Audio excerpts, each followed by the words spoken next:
আজ কোচবিহার জেলা ছাত্র পরিষদের পক্ষ থেকে কোচবিহারে আচার্য বজেন্দ্রনাথ শীল কলেজের গেটে ছাত্র পরিষদের গৌরব এবং উজ্জ্বল দলীয় পতাকা লাগানো হলো।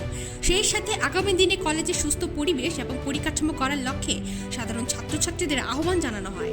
উক্ত কার্যক্রমে উপস্থিত ছিলেন পশ্চিমবঙ্গের রাজ্য ছাত্র পরিষদের সহসভাপতি শিবাঙ্কর সরকার এবং কোচবিহার জেলা ছাত্র পরিষদের সভাপতি সিঞ্চন চক্রবর্তী, এছাড়া ছাত্র পরিষদের অন্যান্য নেতৃবৃন্দরা। একটা স্বাধীন গণতান্ত্রিক ছাত্র সংগঠন ছাত্র পরিষদ তাদের নিজস্ব পরিকাঠামো এবং ছাত্র পরিষদ সর্বদা ছাত্র হিতে চিরকাল কাজ করে এসেছে।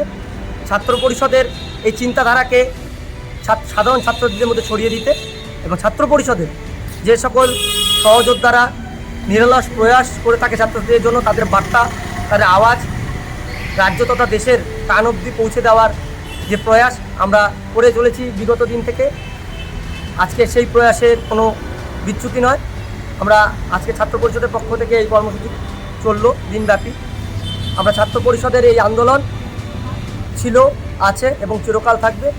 আপনাদের সকলের প্রয়াস, সকলের ভালোবাসা ছাত্র পরিষদ আরও দিক দিগন্তে ছড়িয়ে পড়ুক এই আশা রাখছি। আজকে আচার্য বজেন্দ্রনাথ কলেজে অর্থাৎ এভেনশিল কলেজে আমরা আমাদের পতাকা লাগিয়ে আমাদের এই প্রত্যেকটি কলেজে ইউনিট খোলার সহ সুস্থ পরিকাঠামোগত এবং সুশৃঙ্খল ছাত্র সংসদ গঠন করার লক্ষ্যে আমরা অগ্রসর হচ্ছি। আমি শিবাঙ্কর সরকার, সহসভাপতি, পশ্চিমবঙ্গ রাজ্য ছাত্র পরিষদ কমিটি।